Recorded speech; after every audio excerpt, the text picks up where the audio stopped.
Le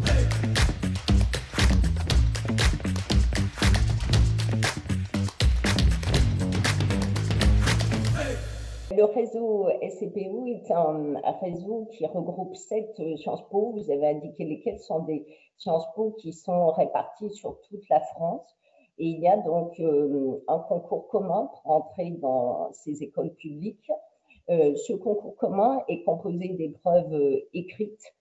C'est un point qui est important parce que cela permet vraiment de mettre en œuvre les principes de méritocratie et également d'égalité. Il faut dédramatiser le potentiel échec au concours, puisque je l'ai tenté à 2 reprises. La première fois, j'étais pas du tout préparé, honnêtement, en terminale. Et je pensais pas que ça allait passer. Mais j'ai vraiment compris à quel point il fallait s'investir dedans. Donc ça, c'est le premier conseil qu'il faut donner.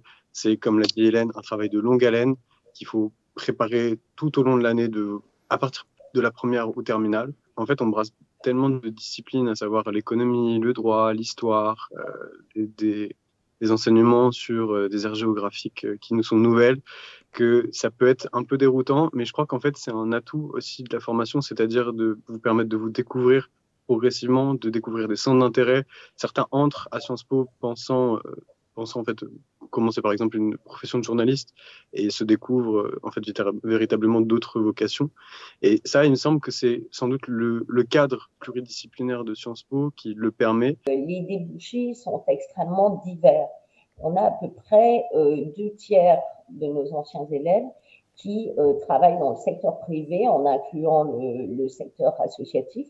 Mais donc, contrairement à ce que l'on peut imaginer, même si nous préparons et dans de très bonnes conditions à l'entrée dans le secteur public ou à des professions, disons, en lien avec des hommes ou des femmes politiques, on a beaucoup d'élèves qui sont dans le secteur privé. Quand on arrive en première année après post-bac ou même une année dans le supérieur, et que là on sort de la 3e année où on a été autonome, on a dû se débrouiller et on a accumulé un nombre de compétences et de connaissances assez important, je pense que oui, on n'est pas du tout le même et on est beaucoup mieux préparé pour ce qui vient par la suite.